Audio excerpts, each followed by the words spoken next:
Hablamos con Diego Mayer a continuación, que es el presidente de la Bolsa de Cereales.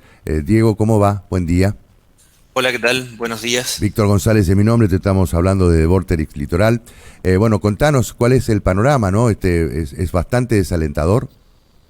La verdad que venimos en un año que viene ya con un pulso seco desde el mes de mayo Ujú, aproximadamente, ujú. y sería la primera vez en varios años que se dan tres eventos de los llamados Niña, con lluvias por debajo de lo normal, tres eventos seguidos, o sea, Ajá, tres años seguidos. claro. Entonces hemos arrancado con muy poca reserva Ujú, ya en la siembra de la fina, ujú, allá entre mayo y junio cuando se siembra el trigo, ujú. y ha habido meses incluso con cero precipitaciones, como el mes de agosto.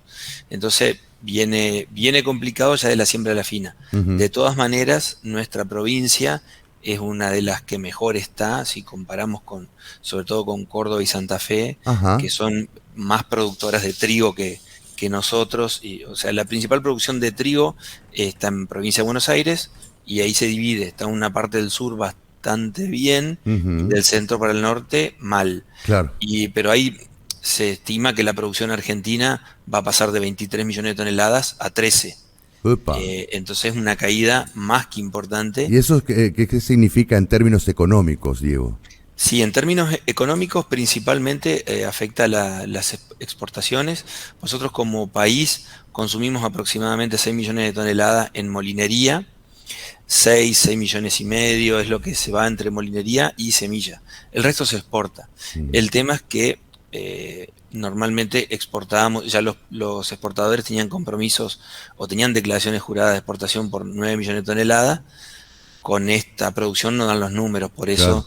eso salió últimamente una medida del gobierno, eh, dándole una prórroga a los exportadores para esos compromisos, Ujú, para que busquen de reprogramarlos, porque con esas cuentas no nos da la producción de trigo para ujú, abastecer el mercado interno. claro. De todas maneras, repito, la provincia nuestra no está tan mal, pero igualmente tiene un comportamiento dispar. Si vemos por ahí los últimos informes que publica nuestra bolsa, se ve un poco en el mapa. La bolsa tiene una red de 80 centrales meteorológicas distribuidas en toda la provincia, Ujú, y a eso se suman, esas centrales miden distintos parámetros, no solo lluvia, pero después también se le suman otros puntos que son de servicio meteorológico, además otros lugares. Entonces tenemos como 100 puntos de medición de precipitaciones, y con eso se arma un mapa de reservas de agua y demás en toda la provincia, claro. en donde se ve que hay una zona importante de la provincia que está con precipitaciones buenas y por Ujú, encima de lo normal, pues son las provincias que menos, perdón, los departamentos que menos producen. Por ejemplo, no sé, Concordia, Feliciano, Federal, claro. Federación, San Salvador, vienen con buenas reservas de agua, Ujú, pero hay 6 departamentos, los que mejor están, que en conjunto tienen más o menos el 15% de la producción provincial de trigo y maíz. claro. Entonces no son tan relevantes. Mm, Ahora, Gualeguay, Gualeguaychú, Diamante en parte y ujú, Victoria son los que menos precipitación han tenido, porque es como una zona de transición ante la seca del sur de Santa Fe. Son los que están más parecidos a Santa Fe.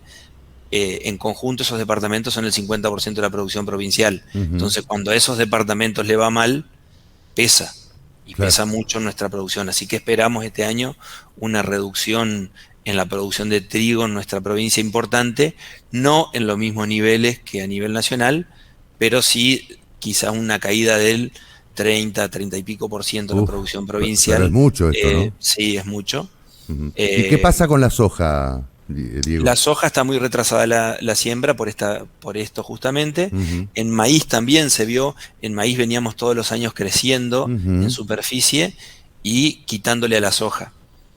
Venía creciendo el maíz. Hace 10 años aproximadamente en la provincia se llegaban a hacer 1.400.000 hectáreas de soja y 150.000 de maíz. Era ujú, más o menos 10-1. ujú, El año pasado se hicieron 500.000 de maíz y 1.050.000 de soja. O sea que era casi 2-1. ujú. Pasamos de 10-1 a 2-1. Venía creciendo el maíz, y este año hay algunas hectáreas menos de maíz porque justamente empezó a no haber reserva de humedad en el suelo en el momento de la siembra del maíz.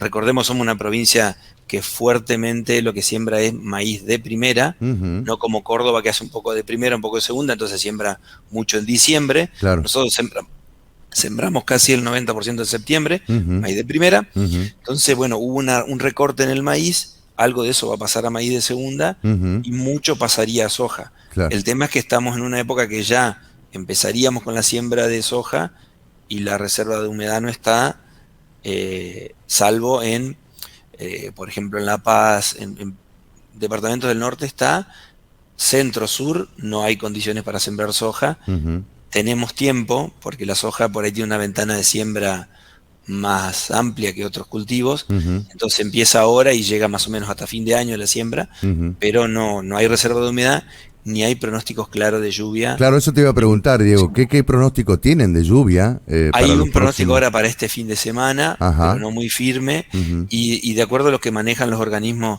por los datos que manejamos, ujú, nos manejamos con datos internacionales, que los profesionales de la bolsa se manejan con datos que vienen de otros organismos. Hay el organismo de agricultura de Australia trabaja muy bien en eso, y hay ujú. varios que tienen imágenes satelitales donde miran la temperatura del Pacífico medio y de Sí, ahí se sacan las tendencias.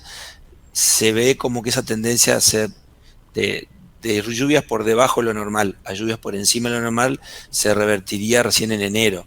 Entonces, si es así, eh, estamos un poquito complicados con la siembra de soja porque va a faltar humedad para sembrarla. claro.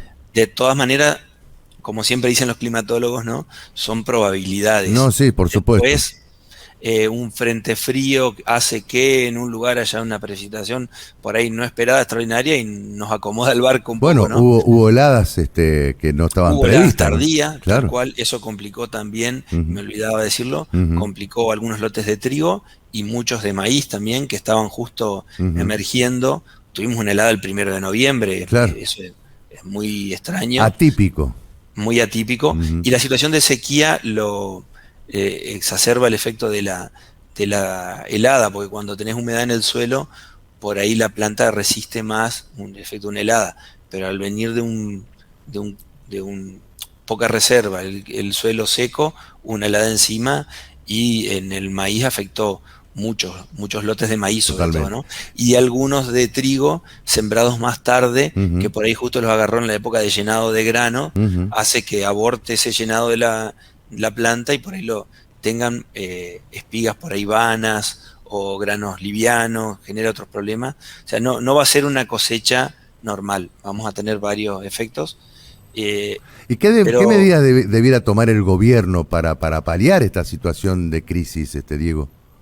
en este momento no ha habido nada claro de parte del gobierno. Nosotros decimos siempre que lo, hoy el productor tiene un escenario, siempre todas estas cuestiones cuando pasan, las termina paliando el productor solo y con el apoyo por ahí de acopios, cooperativas, toda la cadena intermedia que hace lo que hace es refinanciar cada vez que hay un fracaso, lo termina refinanciando la cadena intermedia, Ujú, como pasó el año pasado con el maíz, todo lo que al final se decretó la emergencia agropecuaria y todo, pero hubo, no hubo un apoyo en cuanto a créditos a tasas blandas para refinanciar el fracaso de la cosecha.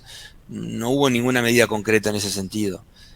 Hubo algún diferimiento impositivo, sobre todo lo que es impuesto inmobiliario, pero esta es una provincia en la que el 65% del área es arrendada. claro. Entonces la mayoría del productor, que es el que arriesga, Ujú, paga poco impuesto inmobiliario porque arrienda. claro. Entonces un fracaso de cosecha al productor que hace, el que arriesga, no siempre es el titular de la tierra. En muchos casos es arrendatario. Entonces, por ahí falta algún tipo de política, a nuestro juicio, Ujú. de ese estilo de cómo afrontar un fracaso, de generar un fondo. Eso se ha hablado muchas veces, pero nunca Nunca de se la recaudación implementó. que genera el, Claro, el sector, decir, claro. bueno, hagamos un fondo anticíclico Claro. para este tipo de situaciones, Ujú. algún seguro, por ejemplo, multirriesgo que se habla siempre Ujú. y nunca se termina de concretar. Hoy se puede asegurar el riesgo de granizo, pero no el de sequía. Claro. Entonces, Ahora, esto ante no se esta puede asegurar. situación, Diego, ¿ustedes te han pedido medidas, que tome medidas el gobierno de la provincia, o qué debería hacer el gobierno de la provincia, o en todo caso, ¿ustedes recomendarían al gobierno de la provincia que declare la emergencia en algunos departamentos? Hoy todavía para la emergencia para declarar emergencia agropecuaria por ley, el daño tiene que ser superior al 50% del promedio de los últimos 5 años. Claro. No vamos a tener ese nivel de daño estimamos a hoy, Ujú. en trigo no vamos a tener ese nivel de daño promedio, Ujú. y en maíz todavía es muy pronto para saberlo, Ujú. porque recién el cultivo se está desarrollando, y si bien va a tener un daño, todavía depende de lo que pueda hacer el clima en los próximos 2 meses, porque por ahí lo crítico del maíz es más los principios de diciembre. Claro. Hoy las plantas están subsistiendo y por ahí con alguna lluvia todavía la situación puede cambiar. No pareciera que fuera a cambiar por lo que dan los pronósticos, pero Mm. todavía es pronto para saberlo. Está bien. Y lo bueno para destacar es que por ley de emergencia, la bolsa está como agente informante de la situación justamente. Claro. El año pasado fue así, se decretó la emergencia en base a los datos que la bolsa aportó Ujú. de lo que se esperaba. Eso fue en el mes de enero, cuando ya el maíz estaba definido lo que iba a hacer, en base a información de la bolsa, información estadística, más lo actual, se pudo determinar que estábamos ante un escenario de emergencia. El tema es que se declaró la emergencia y después no hay un presupuesto nacional, sobre todo para esto, que diga, bueno, se decretó la emergencia, fenómeno, ¿qué hacemos con eso? Tiene que haber algún Claro. presupuesto para decir, bueno, dotamos de recursos para subsidiar tasa y refinanciar los pasivos que les quedan a los productores a 2 o 3 campañas y demás. Eso es lo que faltó. Porque cuando pasa esto siempre quedan cosas por pagar. El productor arriesga, normalmente se financia el 70-75% de los insumos se financian a cosecha. Son muy pocos los que arrancan una cosecha con Claro. capital propio. Ujú. Entonces, cuando hay un fracaso de este tipo, ¿qué pasa? Como te decía hoy, cooperativas, acopios, vendedores de insumos, agronomías, etcétera, que financian a los productores con su riesgo, tienen que ir, no pueden refinanciar a los bancos a lo que le dieron el crédito, Sí. tienen que ir a pagar. Entonces, los que están en el medio son los que tienen que ver cómo refinancian un fracaso. Entonces, creo que el mayor de los problemas está ahí cuando pasa esta cuestión.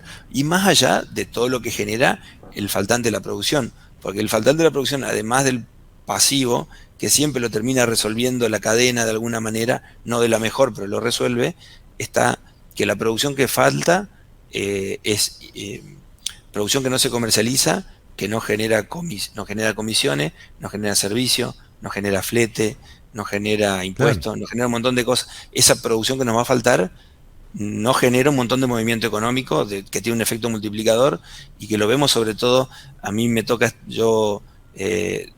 estar ahora de presidente de la bolsa, yo soy gerente de la agrícola regional, estoy en la ciudad de Crespo. Ujú. En esta ciudad es más notorio cuando pasa un fracaso de esto, porque se ve, no sé, hasta en los talleres, en Claro. todos lados se ve, es menos combustible, ¿Cómo repercute en la es menos de economía? todo, Sí, ¿cómo repercute en definitiva en la economía indirecta, ¿no? Que tal tiene cual. justamente Tal la cual. Este actividad. año a nosotros nos pueden faltar 500.000 toneladas de Ah, trigo ah, en la provincia, son 500.000 toneladas de trigo que no se van a transportar, claro. que no va a haber flete, que no va a haber consumo de gasoil, que no va a haber... el que acopia menos va a cobrar menos comisión, por Claro. lo tanto, digamos, retrasará alguna inversión, porque tenía previsto con el resultado hacer una inversión en un activo y no la va a hacer. Entonces genera un montón de otras cuestiones que, que por lo general el aparato productivo de esta provincia normalmente reinvierte las utilidades en el lugar en el que está. Se ve mucho. La actividad acá cuando va bien, hay construcción, Claro. hay otros efectos, ¿no? Sí, sí, Y eso por totalmente. ahí es lo que más preocupa cuando pasan este tipo de eventos. Diego, seguramente vamos a volver a charlar sobre el tema. Te agradecemos muchísimo que nos hayas planteado este panorama o pintado en todo caso un panorama que, si bien es menos malo en la provincia de Entre Ríos, en general se plantea como bastante sombrío. Te agradecemos mucho, ¿eh? Gracias a ustedes por la posibilidad también de dar nuestra opinión. Hasta cualquier momento, gracias.